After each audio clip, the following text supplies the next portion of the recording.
live broadcast for real-time AI insights, industry trends, and executive level analysis without the hype. I am your guest host, Nick James. Albert Ramos is out, and we have Jason Hess here with me. So let's jump right in. Jason, what do we got on the agenda for today? So we've got some really good topics. The first one we'll talk about is the 5 ways that AI can supercharge your productivity at work. Great article, Forbes article. That looking forward to diving into that and how you use. I know you use most of these different tasks. Making sure that we start showing people what it is that you can do with that. Then we'll talk a little bit about how AI can be used for non-traditional work. So we'll talk about some oil and gas and mining, and then the last one is about AI leadership and what you need to be thinking about as you're rolling out AI as a leader across your organization. Do you want to Outstanding. jump Let's into the first one of the 5 ways to supercharge your productivity at work? So within the Forbes absolutely let's article, talk about it. yeah. So there were some great things. Go The ahead. first one was automate routine tasks to boost productivity. The second one is enhance your communications, use it as a research tool, overcome creative blocks, and then personalize your learning. Any of those really resonate with you of how you use AI on a daily basis? Absolutely. Automate routine tasks. I think there are a lot of tasks that are repetitive in nature. They're well defined, and that can be followed to a T. However, there are in the past when we had robotics process automation or RPA weren't able to understand contextually information that varied from process step to process step. So now to read and contextualize unique data points that are coming into the process to be processed, it's very possible now that you're able to automate a number of different workflows. And a lot of that comes from sort of the age of Zapier. So Zapier is a workflow automation tool. Uh, you'll notice that a lot of those tools like Pabbly Connect, Zapier, we use Active Pieces internally, are able to take in varying types of data points, and they don't have to be as fixed as they were in the past. So now we can automate full processes. Jason, you want to tell them, for example, how we automate a part of the AI executive on how we create the schedule every morning? Yeah. So we've built quite a few. We have a few agents that do a lot of the work that we do in order to prepare for this. So the first one, we have an agent that looks throughout the internet and finds what are the most current events regarding AI that would be effective for a executive to be aware of.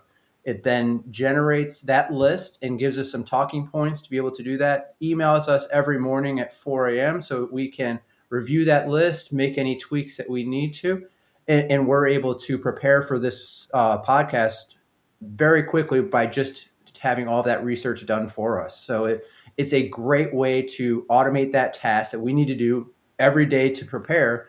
And now we have a lot more time so we can really focus on what we want to talk about. So I've heard other podcasters, they've got, 7 or 8 research assistants that are there building this all out for them. And we've got a few agents that are doing this for us. So it's a great productivity hack. Yeah. And the next one obviously is probably very clear and obvious, is to enhance communications. I think that's probably the one area where we use it the most, and we started using it first. Anywhere from using AI to craft various types of communications, whether over email or for articles, to enhancing content. So a lot of times, we'll look for sort of creative inspirations to help us get the juices flowing, and we use AI a lot in helping in sort of going back and forth as a collaborative partner in writing when we're writing things like blogs. And obviously, meeting documentation. I'm almost getting a little lazy with having fireflies on all of our calls. But it's a good lazy to where I'm able to more intentionally focus on what's being talked about and being able to contribute during the call instead of having to feverishly write down notes and thinking about all the things I may have missed because people are talking too fast or the like. Yeah, that's a So great there's a lot change of for people, because now you're not worried about that. You've got a backstop that'll catch all of the different action items. You're not focused on that part of it. You're focused on the engagement and being thoughtful in your meetings. So, having a transcriber there that's being able to do that, it does get a little um, scary sometimes when you have more transcribers than people in the meetings. We've seen that in a couple times in the past couple weeks. things. But one of the things that I Yeah, wanted to talk about absolutely. that they The identified in the enhancing of communication was the term prompt engineering. And like every AI term, they're terribly written, and it oftentimes, because they're created by technical people, they scare away the novice. But prompt engineering is a great way in order to get the best results of interacting with a generative AI tool. And it's not as scary. It's just asking the right types of questions. So, reading books like Beautiful Questions or others, where all it is how do you ask the right questions to get the most optimal results? And that's all prompt engineering is. It's just a way to talk to an AI to get the most optimal results. And we do have an offering where we'll teach companies and departments how to craft the right responses in order to be able to do that. And I think this is something that's very easy skill to learn. And once you learn it, you can be very, very productive within your use of utilizing AI.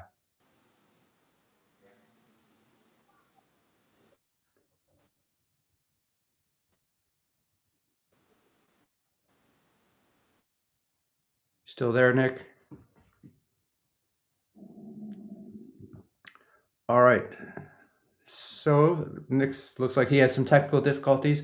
So we can talk about some of the other ones that were identified there. Utilizing AI as a research assistant for productivity. And this is a great way to help you when you're doing data analysis, when you have these large spreadsheets where you need to evaluate vast amounts of data. And it's a very easy way just to ask simple questions to get the results that would typically take you, half hour to a couple hours to prepare this for a briefing for a different team. So it's a great way to do that, being able to help you as you're doing that evaluation. The next one of overcoming creative blocks. This is something I struggled with. And once I had access to generative AI, it really just maximized what I could do with it. And that was overcoming creative blocks. I know what I want to say, but I don't always write it the most effective way. By being able to give some talking points of what I would like to say, generative AI can generate that capability and provide those responses in a way that's much more effective and provides that message. And then you can tailor it based on who the consumption is. So if you are sending something to a CEO or a founder or a CFO, you're able to build in those analogies that work for that type of persona. So it's a great way to have those creative blocks and be able to maximize your message so that it's going directly towards them. And then the last one is for learning, personalized learning. So, we all have Udemy's and all these other capabilities to be able to learn, but asking it to build it specifically to what you're looking for and be able to design your training skills so that you're effective and be able to get the most out of it is a great way to use generative AI. And I use that quite often when I started designing agents. I would be able to start asking it specifically for the problem I'm trying to solve and not just go through this high level view of the. Um, hey, Nick. I'm back. All right. Sorry, where do we leave off? So I was just finishing up with number 5 of the personalized learning and how utilizing Gen AI to be able to learn exactly the problem you're trying to solve instead of a very generic. And that's how I built quite a few and learned a lot about the agents is being able to focus specifically on the skills I needed to solve that problem and not just learn it generically and spend a couple hours learning a topic and only getting about 5 minutes worth of quality content that solved the problem I was looking for. Perfect. What are we on to next? All right. I think we've got all of that. So let's go ahead and start talking about the next topic. There was a Microsoft article talking about how AI is helping miners to start working more effectively in the mining industry. And we've had a lot of customers in the Dallas Fort Worth area within oil and gas that are starting to think about what AI looks like for them. And I think there's a lot of opportunities besides the administrative tasks that we talked about earlier of how you can use AI. But there's a lot within safety. Now having master technicians there with you no matter what, so it doesn't matter if you're brand new and green on the oil rig or you've been there for a while. You now have the ability to have a master technician at your fingertips that can help advise you and provide you that guidance. So yeah, I know you've had a couple clients that you've been working with oil and gas. What do you think the things that are going to help them as they start thinking about AI? When you're out on the rig, what I found is that a lot of the times, number one, a lot of the team members out on the rig are multilingual, okay, or perhaps English is not their first language, and then you have a supervisor who's out on the floor, and every time they want to do something that requires supervisor approval, they need to get his or her attention. And then I would say that there are a lot of safety issues when crew members come up to equipment that perhaps they're not familiar with.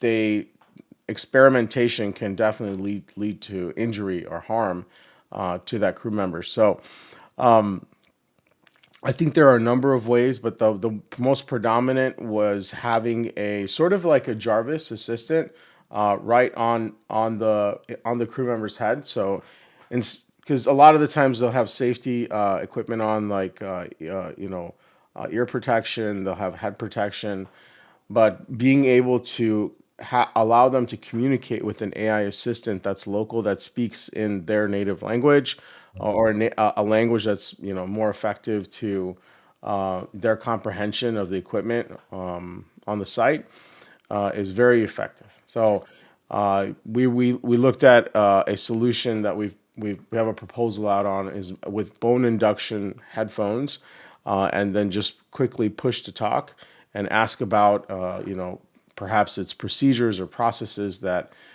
maybe they're not familiar with, and that will lead to a reduction in injuries on site.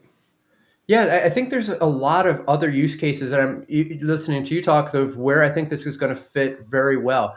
I know, like within helping, with repairs for cars and things like that, there's a master technician, and there's only a finite amount of master technicians that know everything, and they're there and they know ins and outs of every single car.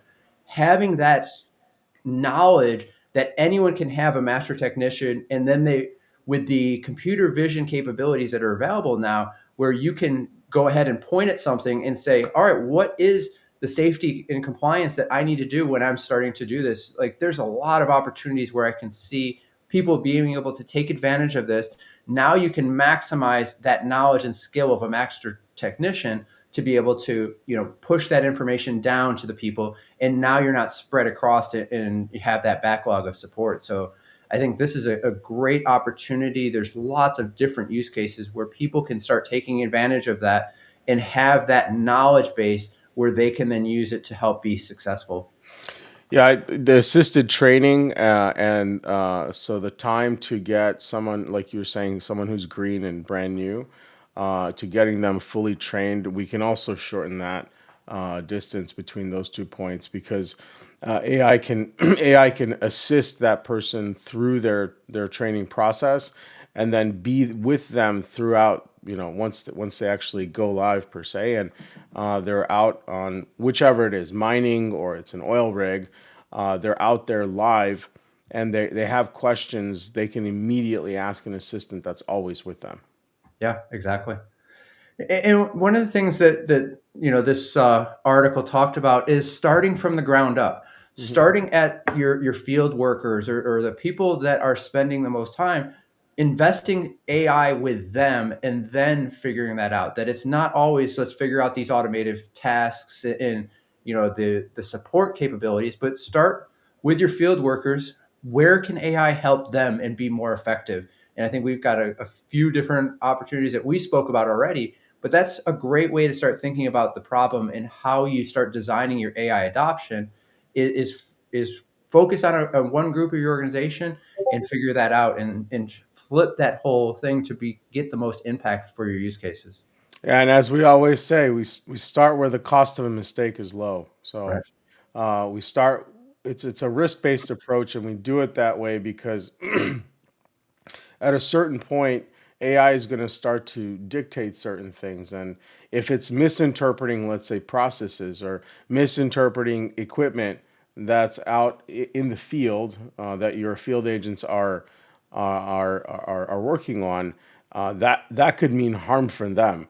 And obviously, that puts you under a pressure of being liable for those injuries because of the communication of wrong information. So I think there's a lot that can go wrong, but if you're working with the right partners that know how to take a risk-based approach in implementing AI, that's the best way to go. Yeah, because building security in is critical.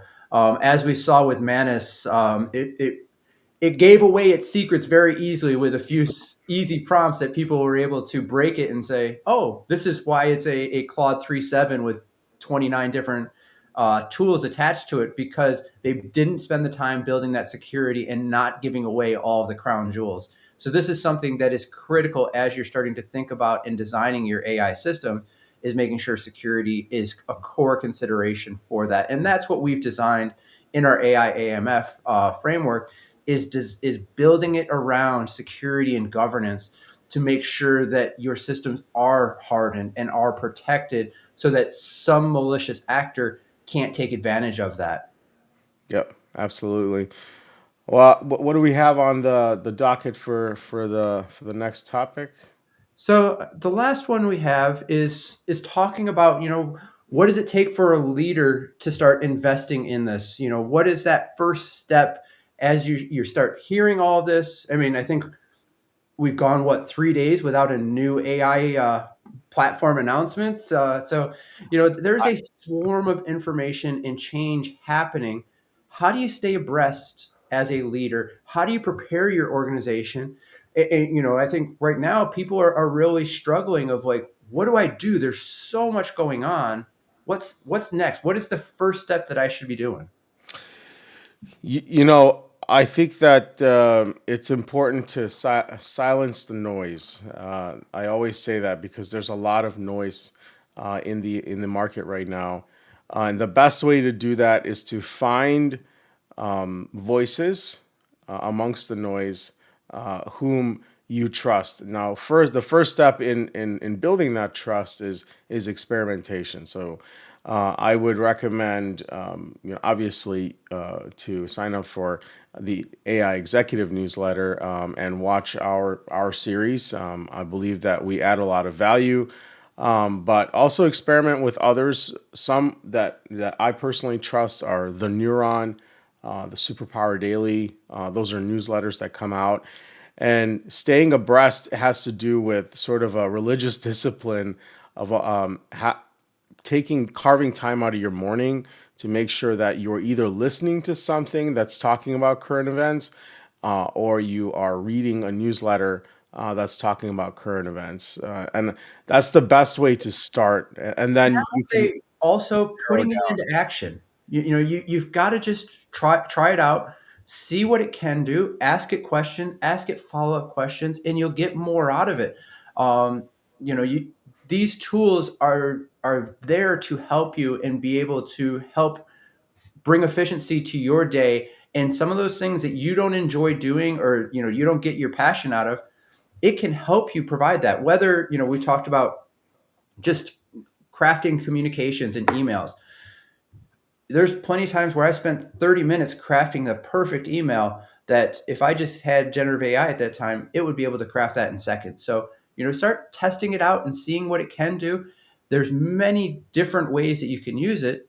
Just start, and you're absolutely correct. What we've got here in the AI executive, we're also starting to push out some content of how to use it for specific use cases and the prompts that you can use. So please take a look at our TikTok and our YouTube to see some of those contents that give you some ideas of where you can use AI and how to prompt it correctly. And there's ways to safely experiment too. There's ways to just in your personal life. So I would recommend that if the company you work at has a policy that's very restrictive on use of AI, that's okay. Don't force it, and definitely do not try to circumvent their policies, because that could end up getting you in a lot of trouble. What I would recommend is you experiment in your personal life, and you start to build sort of the reps, in using these chat-based AI tools, like whether it's ChatGPT or Perplexity, and making yourself familiar with all the tools that these AI models have access to. Like, for example, internet search is one of them. Another one is reasoning. Reasoning is a way of thinking that the AI, and understanding which use cases are best for each tool. So if you're just uploading something to the chat, and you want it to help you decipher certain things in that document, that PDF, you don't necessarily need internet search, right? Right. However, if you are building a go-to-market report, then perhaps reasoning is important to you, and maybe internet search as well. So understanding which tools have, or excuse me, which platforms have which tools is really important. So start to experiment in your personal life, and then over time you can help slowly influence at work. Right. Yeah, and even the deep research is now, it's available in many different platforms, and you can use it. Most of the platforms have them for free, where you can at least do 5 deep researches. And if you have not done that, try that out. Try it out on ChatGPT or Perplexity, or any of the others. And the responses that you get are just quite impressive. I did one for someone yesterday, going really deep into a topic of how to prepare themselves for a role that they're looking for. And it pulled up 35 different sources to help them prepare and be able to be ready for a conversation for a board seat. So it's a great tool to be able to really go deep and get a lot of different information. So I've been quite impressed with what you can do with the deep research also. I think as the internet grew, we got into this age of information overload, and AI is very good at helping us cut through all the noise and only delivering to us what we're looking for. I believe, Google search started with that, being able to search the entire internet for what we were looking for, but you still had to sort of go through all the search results and see which article really addressed what you were looking for. Search go AI search goes one step further, or a few steps further, I'd say, and really helps narrow down the information to only what you are looking for, and it also makes it actionable for you. So, Right. uh, Yeah, yeah, and that's absolutely correct. And that was what I saw early, was generative AI was the first tool to help you with this wave of data that's coming at you every day. I think the stats now that every day, all of the amount of data that was created from 2023 to the start of life is doubled. It's just like an information overload. This allows you to be able to get information much more quickly, much more effectively, and be able to do that. But it does come with some cons that you need to make sure that, how are you going to become an expert if you're getting all this information very tailored to you? You're not having to go deep in that your own research. So there is a balance, and There are some times where you need to go deep, and there's sometimes when you can be surface level to get an answer. So I think figuring out what that balance is for your job, for your role, and what is going to make you successful is something that is helpful for people. For people. Absolutely. All right. Well, that's the end of our time here. I want to remind you that we are here every Tuesday, Wednesday, and Thursday at 7:30 a.m. Central Standard Time sharp. So I want to thank you all for joining us. For those of you like Dr. Donnie went, I know he's on the team, so he comes here and supports us. For all of you who are watching us on YouTube live or whether you're watching us after, we really appreciate you coming out and supporting us. I know that we're adding value to your lives. That's why you keep showing up time and time again. I want to thank you, Jason, for joining once again and sharing your insights. And to all of you, I want to encourage you to stay curious, stay innovative, and we'll see you again tomorrow. Thank you.